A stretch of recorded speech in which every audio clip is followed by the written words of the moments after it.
अवांजी समातुन ताईं radio voice of Sindh London.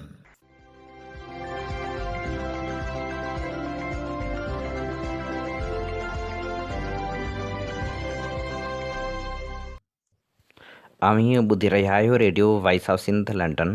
अवांजी ख़िदमत में प्रोग्राम पेश कजे थो ख़बरुनि जी दुनिया। 5 मई 2025 सूमर जे ॾींहुं प्रोग्राम ख़बरुनि जी दुनिया साण करे आऊं अवांजी ख़िदमत में हाज़ुर आवां जो पंहिंजो मेज़बान हबीब लगारी। सभ खां पहिरियां पेश करियूं था ख़ासि ख़बरूं। कारपोरेट फार्मिंग जे नाले ते सिंधी माण्हुनि खां ज़मीनूं खसण जो सिलसिलो जारी। सिंध सरकार लखें एकड़ ज़मीन जा खाता ब्लॉक करे छॾिया। कारपोरेट फार्मिंग ख़िलाफ़ मुख़्तलिफ़ शहरनि में एहतिजाजी मुज़ाहिरा। अवामी तहरीक जो दरिया ख़ान मरी में एहतिजाजी मार्च। सिंधी शागिर्द तहरीक जे सॾ ते बि मुज़ाहिरा कया विया। जीअं सिंध मुहाज़ पारां कैनालनि ऐं कारपोरेट फार्मिंग ख़िलाफ़ शानदार जदोजहद कंदड़ सिंध जे शऊर जे मान में तक़रीब मुनक़िद। हाणे पेश करियूं था तफ़सीली ख़बरूं। कारपोरेट फार्मिंग जे नाले ते सिंध जे माण्हुनि खां ज़मीनूं खसण जो सिलसिलो जारी आहे। सिंध सरकार लखें एकड़ ज़मीननि जा खाता ब्लॉक करे छॾिया। रेवेन्यू अमलदारनि सुप्रीम कोर्ट जे फ़ैसिले जी आड़ में अंग्रेज़नि जे दौर में मिलियल माण्हुनि जूं ज़मीनूं उन खां पोइ 50 साल पहिरीं हारियुनि खे मिलियल ज़मीनूं बि रद्द करे छॾियूं। केतिरनि ई खातनि खे कूड़ो करार ॾिनो वियो। कारपोरेट फार्मिंग जे नाले ते बाअसर धुरियुनि ऐं कंपनियुनि खे ज़मीनूं ॾियण लाइ ज़मीननि ते कब्ज़ा कया पिया वञनि। मुख़्तियारकार समेत रेवेन्यू अमलो धुर बणियल। अक्सर माण्हुनि खे सतो फार्म बि नथो ॾिनो वञे, न वरी काग़ज़ ॾिना पिया वञनि। सेल सर्टिफिकेट जारी बि न पियो थिए। कारपोरेट फार्मिंग ख़िलाफ़ सॼी सिंध में एहतिजाजी तहरीक हलाई पई वञे। अवामी तहरीक पारां कारपोरेट ज़रई फार्मिंग मनसूबनि ख़िलाफ़ दरिया ख़ान मरी में एहतिजाजी मार्च कयो वियो। कारपोरेट फार्मिंग मनसूबनि ख़िलाफ़ जदोजहद जारी रखण जो वचन पिणु वरजायो वियो। अवामी तहरीक ज़िले सदर लतीफ़ भट्टी, अली नवाज़ ॾाहिरी, डॉक्टर फ़िदा, सरवर सिंधी, अली नवाज़ आलमाणी, इम्तियाज़ ॾाहिरी, पिरह राजपर, मोमल ॾाहिरी, बाख हुसैन सुमरो ऐं ॿियनि ॻाल्हाईंदे चयो त सिंध हुकूमत कारपोरेट फार्मिंग मनसूबनि लाइ सिंधी लखें एकड़ ज़मीन विकिरो करे रही आहे।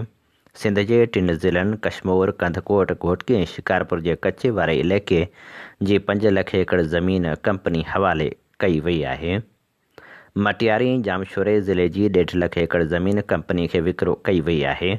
समूरी सिंध खे कंपनी सरकार जे रहम करम ते छॾियो वियो आहे। स्पेशल इन्वेस्टमेंट फैसिलिटेशन काउंसिल जे नाले में सिंध मथां वन यूनिट खां बदतरीन आमरीती राज क़ाइमु आहे। मुल्क जे मज़लूम क़ौम जा समूरा वसीला तीन वाल कया पिया वञनि। कारपोरेट फार्मिंग मनसूबा मज़लूम क़ौमनि जे ज़मीननि ऐं वसीलनि ते कब्ज़नि जा मनसूबा आहिनि। सिंधू दरिया ते नवां कैनाल अञा ताईं तलवार वांगुरु लटकियल आहिनि। CCI कूड़ो ड्रामो रचाए कैनालनि खे मुकमल रद्द करण बदिरां कुझु वक़्त लाइ मुअतल कयो। सिंध जो अवाम पीपल्स पार्टी ऐं नवाज़ लीग जे फ्राड खे मुकमल तौर ते रद्द करे थो। ठटे में सिंध तरक़ी पसंद पार्टी पारां कारपोरेट फार्मिंग ख़िलाफ़ एहतिजाजी मुज़ाहिरो कयो वियो। STP जे मरकज़ी अॻवान इम्तियाज़ समो, सैयद जलाल शाह, नाथू बिरोही, जमील समो, हकीम बिरोही, राजू कुरैशी, हैदर शोरो ऐं ॿिनि जी अॻवानी में एहतिजाजी रैली कढी धरणो हंयो वियो। उन मौक़े ते अॻवाननि ख़िताब कंदे चयो त सिंध वासियुनि खां संदर ज़मीनूं खसियूं पियूं वञनि। ठठे जी 1 लख एकड़ ज़मीन अनवर मजीद खे ॾिनी वई आहे। सिंध में सदियुनि खां आबाद ॻोठनि खे मिसमार करण जी साज़िश कई वई आहे। सिंध जे असलुकन रहवासियुनि खे दरबदर कयो पियो वञे। टंडे जाम में सिंधू दरिया ते कैनाल जे ख़िलाफ़ जदोजहद ऐं कारपोरेट फार्मिंग ख़िलाफ़ हलंदड़ जदोजहद जे ईंदड़ मरहलनि बाबति पोरियत मज़ाहिमत तहरीक पारां आल पार्टीज़ कॉन्फ्रेंस कोठाई वई, जंहिंमें पोरियत मज़ाहिमत तहरीक जे मरकज़ी जनरल सेक्रेटरी निसार लगारी, दोस्त अली लगारी, अशरफ मलंग, कुर्बान आलमाणी, रज़ा अब्बास लगारी ऐं ॿियनि वॾे अंग में शिरकत कई। जॾहिं त मुख़्तलिफ़ तनज़ीमनि जा अॻुवान पिणु शरीक थिया। उन मौक़े ते लेखे जे मसइलनि बाबति वीचारियो वियो, जॾहिं त अॻुवान जो चवणु हो त एशिया जी ॿियो नंबर वॾी गैस फील्ड हिते मौजूदु आहे। उन में मक़ामी माण्हुनि खे रोज़गार न पियो ॾिनो वञे, तरक़ियाती कम बि न पिया थियनि, जॾहिं त ज़मीनूं धारियुनि हवाले कयूं पियूं वञनि। ज़मीननि ते पहिरियों हक़ हितां जे मक़ामी माण्हुनि जो आहे, पर मक़ामी माण्हुनि खे ज़मीनूं अलाट न पियूं कयूं वञनि। जिन माण्हुनि जूं ज़मीनूं आहिनि उन्हनि जा बि खाता रद्द करे कंपनियुनि हवाले ज़मीनूं कयूं पियूं वञनि। क़ौमी अवामी तहरीक जी ज़ैली तनज़ीम सिंधी शागिर्द तहरीक पारां कॉर्पोरेट फार्मिंग ख़िलाफ़ु एहतिजाजी मुज़ाहिरा कया विया। ठुल्ह में लाइब्रेरी खां प्रेस क्लब ताईं एहतिजाजी रैली कढी मुज़ाहिरो कयो वियो, जंहिंमें शागिर्दनि शहरियुनि वॾे अंग में शिरकत कई। उन मौक़े ते मुतालबो कयो वियो त कॉर्पोरेट फार्मिंग ऐं सिंधु दरिया मथां कैनालनि वारा मनसूबा फ़ौरी तौरु ख़तमु कया वञनि। सिंधी शागिर्द तहरीक मर्कज़ तरफ़ां कॉर्पोरेट फार्मिंग ऐं सिंधु दरिया मथां 6 तकरारी कैनाल ॾियण ख़िलाफ़ हैदराबाद में ओल्ड कैंपस खां प्रेस क्लब ताईं एहतिजाजी रैली कढी वई, जंहिंमें सिंधी शागिर्द तहरीक जे अॻुवान हफ़ीज़ दुनियो, आतम राठौड़, फाज़िल समो, अशफ़ाक़ जहांगीर ऐं ॿियनि शिरकत कई। उन मौक़े ते मुतालबो कयो वियो त कॉर्पोरेट फार्मिंग जे नाले ते ज़मीन ते कब्ज़ो करणु बंदि कयो वञे ऐं कैनालनि खे मुकमिल तौर ते रद्द कयो वञे। सिंध दुश्मन मनसूबा ख़तमु न थिया त एहतिजाजी तहरीक हलाई वेंदी। हैदराबाद में जीअं सिंध मुहाज़ पारां कैनालनि ऐं कॉर्पोरेट फार्मिंग ख़िलाफ़ु शानदार जदोजहद कंदड़ सिंध जे शऊर जे मान में पार्टी सरबराह रियाज़ अली चांडियो जी सदारत में आजियाणो ॾिनो वियो, जंहिंमें GDA अॻुवान Pir Sadruddin Shah Rashidi, doctor Safdar Abbasi, Maulana Ayaz Qumi, doctor Niaz Kalani, Amir Azad Pahwar, Nawaz Khan Zor, Hasnain Mirza, Mozam Khan Abbasi, Masroor Jatoi, Sardar Rahim, Nazir Qureshi, Yasmeen Thebo, advocate Ashraf Khokhar, Syed Lal Shah, advocate KB लगारी, advocate Kazim Maisar, advocate Haseeb Pahwar, doctor Badar Channa, Nawaz Shah भाडाई, सुल्तान ख़ास खेली, हाफ़िज़ सदीक़ मेमण, इंद्रजीत लुहाणो, हैदराबाद बार जो सदर इशरत लोहार, सीनियर वकील KB लगारी, सूर्या सिंधी, फ़ताह चना, प्रोफेसर मुश्ताक मीराणी, मसूद वसाण, अयाज़ सोलंगी ऐं ॿिया अॻुवान वॾे अंग में शरीक थिया। उन मौक़े ते अॻुवाननि ख़िताब कंदे चयो त सिंधु दरिया ते कैनालनि वारो मनसूबो मुकमिल तौरु ख़तमु नाहे थियो, आरज़ी तौरु मुलतवी कयो वियो आहे, पर मनसूबनि वारी तलवार अञा बि लटके पई। असांखे जदोजहद वधीक तेज़ करणी पवंदी। सिंध जूं ज़मीनूं तीनवाल कयूं पियूं वञनि, जंहिंखे बचाइण लाइ पिणु अॻिते अचिणो पवंदो। उन मौक़े ते ख़िताब कंदे रियाज़ चांडियो, नवाज़ खान ज़ोर ऐं डॉक्टर न्याज़ कालाणी जो चवणु हो त ये घड़ी ॾाढी अहम आहे त 8 महीना अॻु जॾहिं दरिया जो मुकमिल ख़त्म, ज़मीनुनि ऐं वसीलनि ते विलार, PDM-1 सरकार तू जंहिंखे मुल्क जे मालिकनि डिज़ाइन कयो त ज़रदारी जे ज़रिए सिंध मां मज़रमत, क़ौमी सियासत ऐं वतन जी मालिकी उहा ख़तमु कराई, डीपोलिटिकलाइज़ कंदासीं ऐं माण्हू सियासत सिंध खां लाटा लिखी पिनंदा ऐं घुरंदा छिनंदा न। उन घड़ी जॾहिं इहो फ़ैसिलो थियो तॾहिं उन ललकार जो फ़ैसिलो साईं ईसा पागारे, साईं सदरुद्दीन शाह, डॉक्टर सफदर अब्बासी साहब, साईं ज़ाहिर शाह ऐं ॻाढ़े झंडे ऐं या सिंध जूं ॿियूं पार्टियुनि उनमें तारुफ़ पियो पर उन तारुफ़ जो बानीकार साईं सदरुद्दीन शाह ऐं उहो जेको सिंध खे रेवड़ी राज पियो सम्झे, उहा रेवड़ी राज रुक जा चढ़ा थी पई, जंहिं ज़रदारी जो ॾंद मोहन मौत बणी। ऐं असां इहो सबक़ पंहिंजे साईं रहबर साईं GM से असांखे ॾिनो।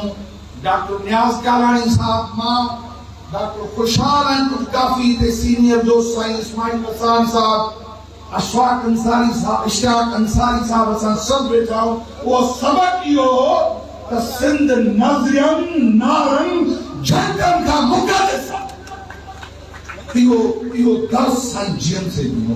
तंहिं असां चयोसीं त इहा दरिया बचायो, सिंध बचायो जी जेका एजेंडा है इहा नज़रियन खां मुक़द्दस आहे। डॉक्टर नियाज़ साहब ऐं असां फ़ैसिलो कयोसीं त न तहरीक जो सिपाही थी धरतीअ जे दंग जो मुहाफ़िज़ थी रुड़ंदासीं असां तो ऐं पोइ तव्हां ॾिठो त इहो ॻाढ़ो झंडो असांखे को लेखे न लेखे, को लेखे न लेखे असां सिंध यार खे लेखे, छो त सिंध मज़हबनि खां मुक़द्दस आहे।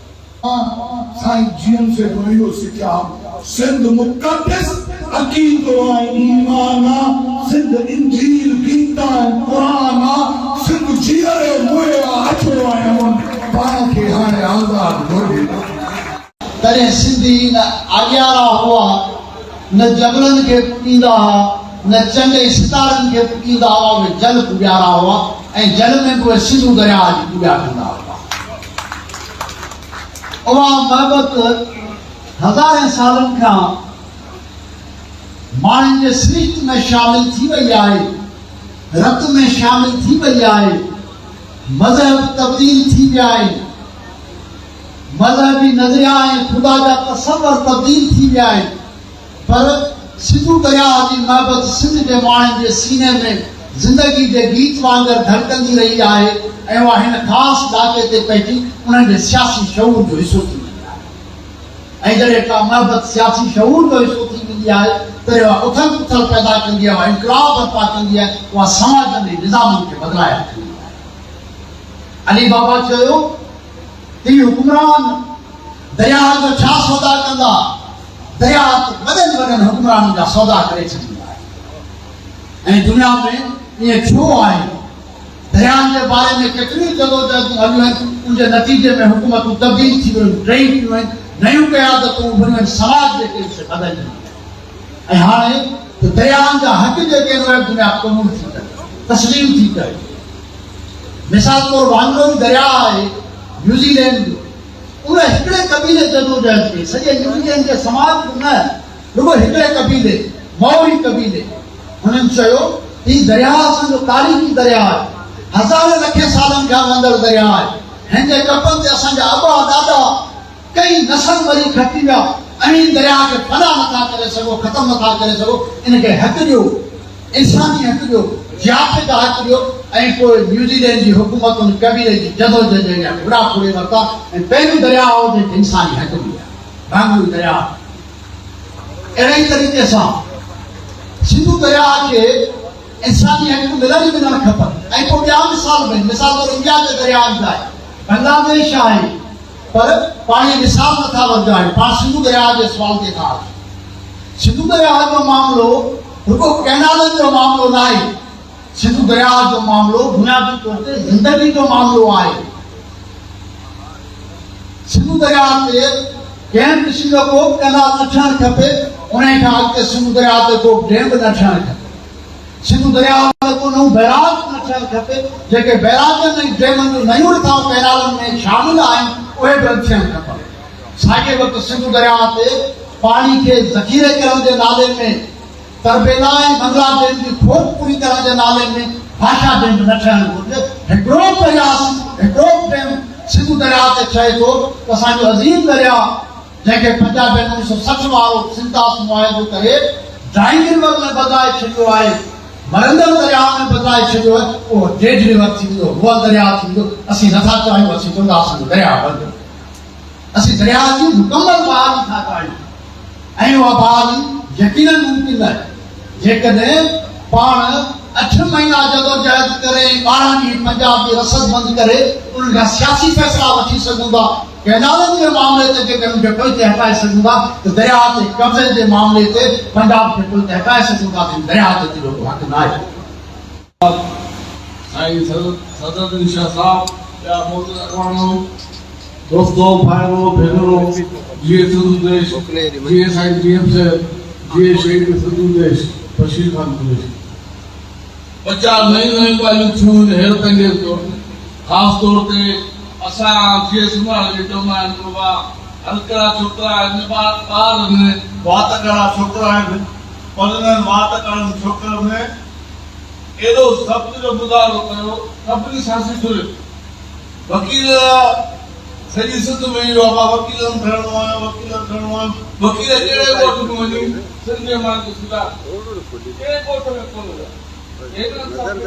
जेके वेठा आहिनि इहे सभु हुआ पर हिते सभु सासी थुरियूं वक़्त ते फ़ैसिलो न कयो वक़्त ते फ़ैसिलो वकीलनि वक़्त सासी थुरियूं खे सबक़ सिखणु घुरिजे वक़्त ते फ़ैसिलो न कंदो तव्हां आईंदा बि न थींदो तव्हांजी मर्ज़ी ऐं वकील साहिब वञे असांखे कंहिं कमेटी में कोन रखे उते असां कंहिं बि सासी धुर का बि किरकिर न कई रहिया उते पिया बिस्तरा उते सुम्हण उते पर का बि किरकिर न कयूं को मुतालबो न कयो वकीलनि जे सां असांखे कमेटी ॾिसणो कारपोरेट फार्मिंग वारी सूरत हाल ते नेशनल पार्टी सिंध जो इजलास मीरपुर ख़ासि भरिसां ॻोठ गुल मोहम्मद रिंद में नेशनल पार्टी सिंध जो इजलास सदर ताज मरी जी सदारत हेठि थी गुज़रियो जंहिंमें कारपोरेट फार्मिंग ऐं बलूचिस्तान जी सूरत हाल ते गौर वीचार कयो वियो। उन मौक़े ते अॻुवाणनि फ़ैसिलो कयो त सिंध जे ज़मीननि ते थींदड़ वालार ख़िलाफ़ जदोजहद खे वधीक तेज़ कयो वेंदो। सिंध जी ज़मीननि ते इदारनि जो कब्ज़ो कंहिं बि सूरत में बर्दाश्त न कयो वेंदो। ऐवान ज़राइत सिंध में पाणी जी खोट आपाशी खाते जी बदइंतज़ामी नाक़स कारकर्दगी ते सख़्त ॻणती जो इज़हार करे छॾियो। हलंदड़ साल हुकूमत खां कपास जो घटि में घटि अघु 12,000 रुपया फ़ी मण मुक़ररु करणु, पंजाब हुकूमत जे तर्ज़ ते कणक जे आबादकारनि समेत ट्रैक्टरनि ऐं ॿियनि शयुनि ते सब्सिडी ॾियण जो मुतालबो। हैदराबाद में ऐवान ज़राइत सिंध जो इजलास थियो जंहिंजी सदारत ऐवान ज़राइत सिंध जे chief patron doctor Syed Nadeem Qamar कई। उन मौक़े ते इजलास में आबादकारनि सिंध में पाणी जी खोट ते सख़्त एहतिजाज ऐं दाहूं कंदे ॿुधायो त हिन वक़्तु सिस्टम में पाणी मौजूदु आहे पर उन जे बावजूदु पाणी जी हथरादो खोट पैदा करे आबादकारनि खे सख़्त परेशान ऐं बदहाल कयो पियो वञे। हुननि चयो त गरियुनि रिश्वतनि एवज़ आपाशी खाते जो हेठियों अमलो कलाकनि जे हिसाब सां पाणी विकिरो करे रहियो आहे। आबादकारनि सिंध जे आपाशी खाते जे वज़ीर खां मुतालबो कयो त फौरी तौर ते हेठियुनि अमले जी करप्शन खे रोके शाखनि में हफ़्तेवार वाराबंदी बहाल करण वारो निज़ाम राइज कयो वञे। हुननि चयो त हिन वक़्तु नारा कैनाल में 10,800 क्यूसेक ऐं रोहिड़ी कैनाल में बि 10,800 यानी 85% पाणी मौजूदु आहे। उन करे हिकु हफ़्तो शाखूं खोलण ऐं हिकु हफ़्तो बंदि करण जो निज़ाम राइज न कयो वियो त उहा आबादकारनि सां सरासर नाइंसाफ़ी हूंदी। इजलास में आबादकारनि कणक जे फसल जी मजमूई सूरतहाल जो जाइज़ो वठंदे चयो त गुज़िरियल साल कणक जो इमदादी अघु 4,000 रुपया फ़ी मण हो ऐं उन वक़्तु कणक जी पोखी ते लागत वारनि शयुनि जा अघ बि घटि हुआ, जॾहिं त हिन साल कणक जी पोखी ते लागत गुज़िरियल साल जी भेट में ॿीणी आई आहे, जॾहिं त मार्केट में कणक जो अघु 2,200 रुपया फ़ी मण तमामु घटि मिली रहियो आहे। अहिड़े अघ सां आबादकारनि खे सख़्त मायूस करे कणक जे फसल पोखण तां हथ खणाइण बराबरि आहे। हुननि मुतालबो कयो त वफ़ाक़ी हुकूमत बिना देर ॿाहिरां कपह ख़रीद करण ते पाबंदी लॻाए ऐं मुल्क में पंहिंजनि आबादकारनि खे 12,000 रुपया फ़ी मण कपह जो अघु ॾे। असां वरी 15 मिलियन कपह जूं गुठड़ियूं पैदा करण ताईं पहुची वेंदासीं। इजलास में आबादकारनि गर्मी पद बर्दाश्त कंदड़ कपह जे ॿिज ते तहक़ीक़ न थियण ते सख़्त ॻणती जो इज़हार पिणु कयो। सिंधु दरिया बचायो तहरीक जे कन्वेनर सैद ज़ैन शाह पारां बबरड़ो धरणे में मुतहरिक किरदारु अदा कंदड़ वकीलनि, डॉक्टरनि, इंजीनियरनि, शागिर्दनि, क़ौमी कारकुननि, सिविल सोसाइटी जे अॻुवाणनि ऐं औरतनि ऐं ॿियनि मुतहरिक किरदारनि खे ख़ैरपुर में आजियाणो ॾिनो। आजियाणे वारी तक़रीब में मुख़्तलिफ़ अॻुवाणनि शिरकत कई। उन मौक़े ते ख़िताब कंदे सैद ज़ैन शाह चयो त कैनालनि ख़िलाफ़ तहरीक दौरान को बि ॾोह जो वाक़ियो पेश न आयो। कैनालनि ख़िलाफ़ तहरीक दौरान ॾोहारनि ॾोह बंदि करे छॾिया। हीअ नई सिंध आहे। सिंध जा किरोड़े माण्हू जागी पिया आहिनि। जेकॾहिं हीअ माण्हू उथिया त हुक्मरान गोली बि न हलाए सघंदा। हुन वधीक चयो त पानी सिर्फ 27% है जो पीने के काबिल है, बाकी अंडरग्राउंड वाटर नहीं, वो भी नहरी पानी इस्तेमाल करते हैं। नहरी निजाम तबाह हो जाएगा और 2/3 ऑफ द वाटर चला जाएगा इन स्कीमों में। और आपने कह दिया ये स्ट्रेटेजिक कैनाल्स हैं, तो ये स्ट्रेटेजिक कैनाल्स नहीं है। सिंध की मौत, सिंधु नदी की मौत का पैगाम है और हम इस नदी के लिए मुत्तहद हुए हैं, तो हम इसके लिए जान भी दे सकते हैं, लेकिन यह फैसला आपको वापस करना पड़ेगा। उन करे अॻिते तव्हांखे इहो बाख़बर करणु आहियूं। कमेटियूं ठाहे साज़िशूं कंदा, पर जीअं असांजो दोस्त सवेल चई वियो त बाबा ज़मीनूं जेके ॾिनियूं अथव न, तव्हीं जेके चोर पिया करियो, पाण चोर ऐं भाॼियुनि सां अची बीह रहिया आहियो, साॻियूं ॻाल्हियूं पिया करियो, पर सिंध जे माण्हुनि तव्हांजे कंहिं बि ॻाल्हि खे कोन मञियो आहे। सॼे वर्जन खे हाणे जलसनि में लथायो, हाणे अध खां मथे सरकारी मुलाज़िम करे पंहिंजा भरियो पिया, पर माण्हू नथा अचनि। उन करे असांजो सदर साहिबु हुजे, उनजो पुटु हुजे, उनजो वज़ीर आला हुजे, उनजा वज़ीर हुजनि, उनजा MP MNA जेके हितां आहिनि, उन्हनि खे चऊं था त महिरबानी करियो, इक़्तिदार जे एवज़ क़ौमी ग़ैरत मां हथ न कढो। क़ौमी ग़ैरत छॾे सॼी सिंध जा जेके स्कीमूं आहिनि, ज़मीनूं, पाणी, समुंड सभु लिखियो पिया ॾियो। उन करे क़ौमी ग़ैरत करियो, पंहिंजे लीडरनि खे सेखारियो। जेकॾहिं उन्हनि खे नथी अचे त उन्हनि जो साथ छॾे असां सां अची बीहो। जे नथा बीहो त इहो ग़ैरतनि जो 2-2 हज़ार क़ौमी ग़ैरत न रखंदड़ इन्हनि MPA MNA सेनेटरनि जो 2-2 हज़ार तइदाद आहे। सिंध जे माण्हुनि लखे माण्हुनि पंहिंजो हिकिड़ो फ़ैसिलो ॾेई छॾियो आहे किरोड़नि, और रेफरेंडम थी चुको आहे। इन जे साम्हूं जे ही जाली इलेक्शन जे ज़रिए आयल क़ौमी असेंबली जो ज्वाइंट सेशन या अकेलो फ़ैसिलो करे असांजूं कैंगरू कोर्ट्स फ़ैसिलो कनि, या असांजी हीअ उन जाली इलेक्शन मां पैदा थियल council of common interest CCI उहा फ़ैसिलो करे। उन्हनि जो वज़न कुझु कोन्हे, इन्हनि 800 माण्हुनि जो वज़न कुझु कोन्हे। ए सभु जाली निज़ाम जी पैदावार आहिनि। ए असां वटि हिते जुडिशियल मार्शल जी पैदावार आहिनि। उन करे असांजे करोड़े माण्हुनि जो, 6-7 करोड़ माण्हुनि जो इहो कतई फ़ैसिलो आहे त ए कैनाल ख़तमु थियणु घुरिजनि। सिंध जे जियापेला कैनालनि जो ऐं लिंक कैनालनि जो सिस्टम हाणे बंदि करियो। जेकॾहिं तव्हां इन्हनि जाली इदारनि जे ज़रिए तव्हां मरण जी कोशिश कई या ताक़त जे ज़रिए मरण जी कोशिश कई, त यकीनी तौर ते माण्हू फ़ैसिलो करे वेठा आहिनि, उहे साम्हूं थियणा आहिनि। जेको नफ़रत जी जो माहौल ठहंदो उहो फेडरेशन लाइ नुक़सानकार आहे।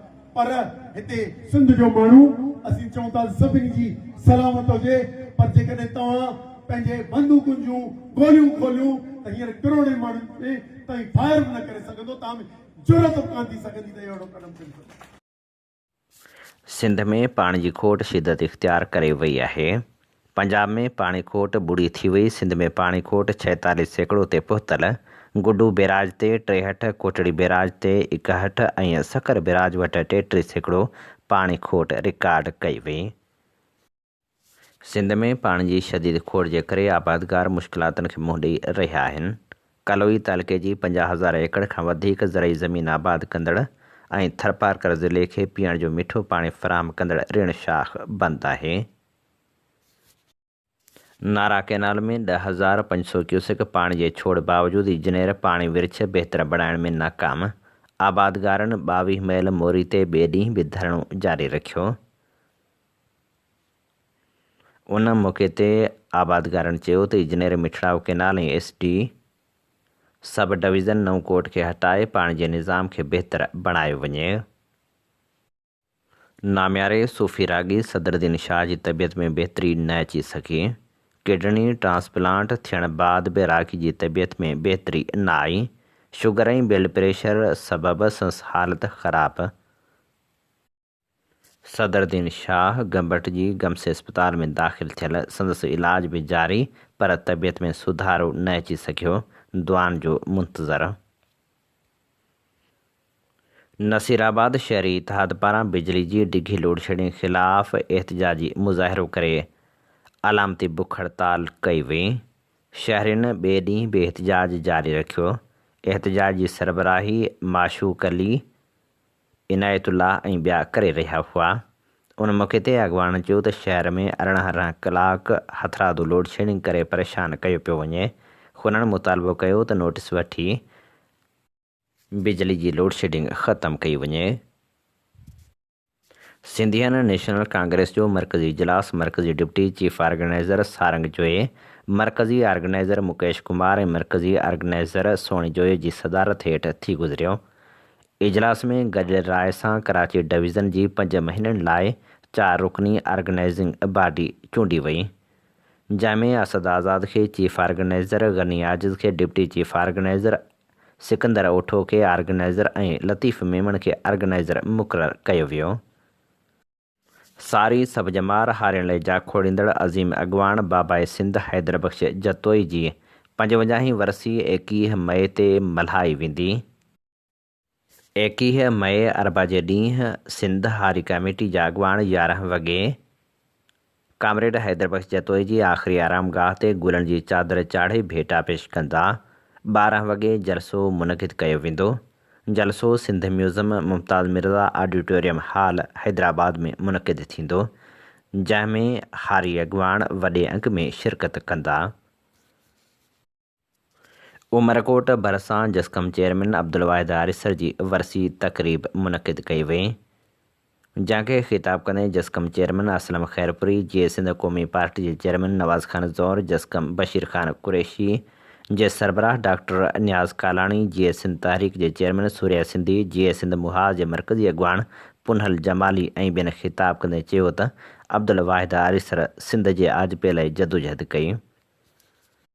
हुनखे ज़िंदगी में केतिरियूं आछूं थियूं पर हुन ठुकराए छॾियूं। आख़िरी वक़्त ताईं सिंध सां सचो बीठल नज़र आयो।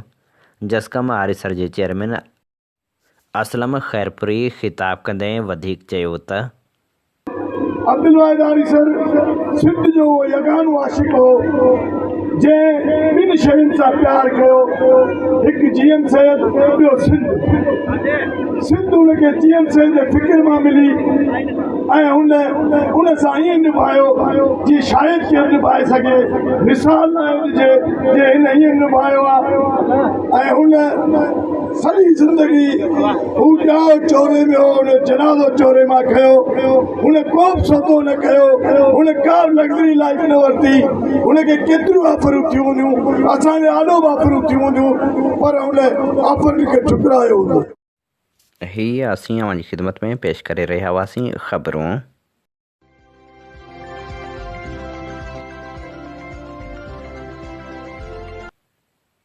अव्हीं ॿुधी रहिया आहियो प्रोग्राम ख़बरुनि जी दुनिया। आऊं अव्हां जी ख़िदमत में हाज़िर अव्हां जो पंहिंजो मेज़बान हबीब लगारी। हाणे प्रोग्राम में पेश करियूं था तजज़िया ऐं तबसरा। कारपोरेट फार्मिंग ऐं नवनि कैनालनि वारे मामले ते पीरल आज़ाद लिखियो। सिंध में थींदड़ कारपोरेट फार्मिंग ऐं सिंधू दरिया मां निकिरंदड़ नवनि कैनालनि वारे तकरारी मनसूबे जा सिंध जी ज़रायत, माहौलियात, आबी जीवत वसीलनि ऐं माण्हुनि ते गहरा मनफ़ी असर पवंदा। सिंध जी ज़रायत जेका सिंधू दरिया जे पाणी ते मुकमिल दारोमदार रखे थी, उहा तबाही जो शिकार थींदी। पाणी जी खोट सबबि फसल पोखणु मुश्किल थी वेंदो। ज़रई पैदावार घटिजी वेंदी, जंहिं सबबि ख़ुराक जो बहिरान पैदा थींदो ऐं उन सां गॾु केतिरा ई हारी पंहिंजे गुज़र सफ़र जो वाहिद ज़रियो बि वञाए वेंदा। पाणी जी खोट जे करे दरिया जो वहिकिरो घटिजण सां सामुंडी पाणी ज़मीननि में दाख़िल थींदो, जेको ज़मीन खे बंजर ऐं जर खे खारो बणाईंदो। उन सां गॾो गॾु ज़रख़ेज़ ज़मीनूं ख़राबु थी वेंदियूं, जेके अॻी पाणी जी खोट जो शिकार आहिनि। सिंधु दरिया जे वहिकरे में घटिताई सां आबी जीवत ऐं आबी वसीलनि जहिड़ोक डंडनि ऐं ॿेलनि ते वॾो असरु पवंदो। मच्छी ऐं ॿी आबी मख़लूक पिणु ख़तरे में पइजी वेंदी, जेको आॻे घणे भाङे घटिजी चुको आहे। माहौलियाती तवाज़ुन तबाह थी रहियो आहे। पाणी जी खोड़ सबबि हज़ारे हारी ऐं मज़दूर बेरोज़गार थी वेंदा। केतिराई मजबूर थी पंहिंजा अबाणा इलाइक़ा छॾे शहरनि ॾांहुं हिजरत कंदा, जिते गुरबत ऐं समाजी मसइला वधी सघनि था। ज़रई मईशत जी तबाही सां सिंध जी मजमूई मईशत मुतासिर थींदी। बेरोज़गारी ऐं गुरबत में इज़ाफ़ो थींदो, जेको समाजी अदम इस्तेहकाम ऐं ॿियनि मसइलनि खे जनमु ॾेई सघे थो। सिंध जेको पाकिस्तान जो ज़रई सूबो आहे, न सिर्फ़ मुल्क जी मईशत में अहम किरदारु अदा करे थो, पर उनजो सक़ाफ़ती ऐं तारीख़ी विरसो पिणु वॾी अहमियत रखे थो। सिंध जी ज़राअत जो दारोमदार कुदरती वसीलनि ते आहे, ख़ासि तौर ते सिंधु दरिया सां जुड़ियल आहे, जंहिंसां सिंध तोड़े पाकिस्तान जी ज़रई पैदावार में इज़ाफ़ो थींदो आहे, जॾहिं त सिंध मईशत ऐं सक़ाफ़त जे बुनियाद ते पाकिस्तान जी बक़ा ऐं ख़ुशहाली में पंहिंजो अहम किरदारु अदा करे थी। सिंध में ज़रई पैदावार न फ़क़्ति इलाइक़ाई मईशत लाइ अहमियत रखंदी आहे, पर उन ते केतिराई ख़ानदान पिणु पंहिंजे रोज़गार जो दारोमदार रखंदा आहिनि। सिंध में वॾी तइदाद में ॻोठाणी ज़िंदगी गुज़ारींदड़ माण्हुनि जो इन्हिसार पिणु ज़राअत ते आहे। उनजो मतिलबु आहे त उन इलाइक़े जी मईशत, समाज ऐं सक़ाफ़त जो घणो हिसो ज़रई शोबनि सां जुड़ियल आहे। जिते हिकु तरफ़ सिंध में ज़राअत ऐं कुदरती वसीलनि, ख़ासि तौर ते सिंधु दरिया, आम ज़िंदगी खे बहितर बणाइण में पंहिंजो निमाया किरदारु अदा करे थो,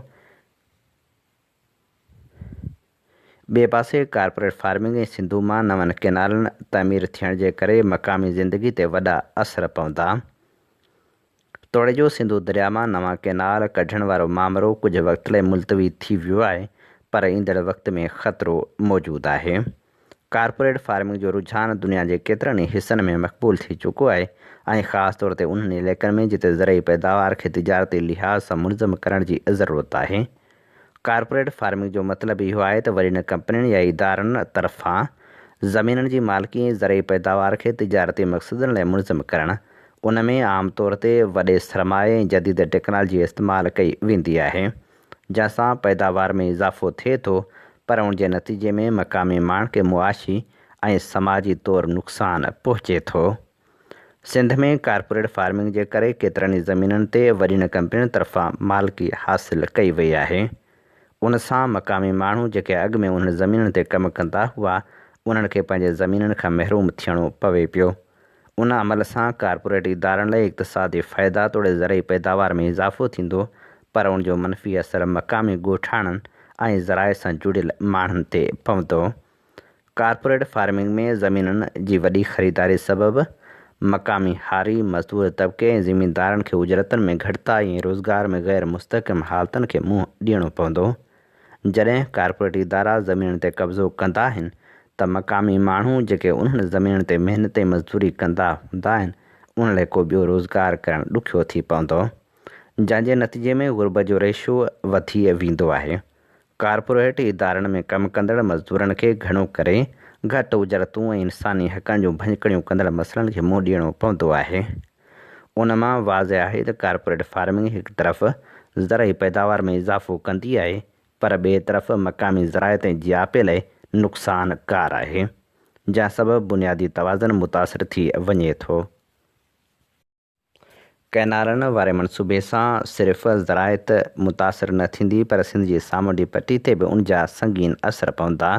सिंधु दरिया जो पाणी जॾहिं सामुंडी इलाइक़नि ताईं पहुचे थो, त उहो खारे पाणी खे पोइते धिके थो ऐं ज़मीन खे बंजर थियण खां बचाए थो।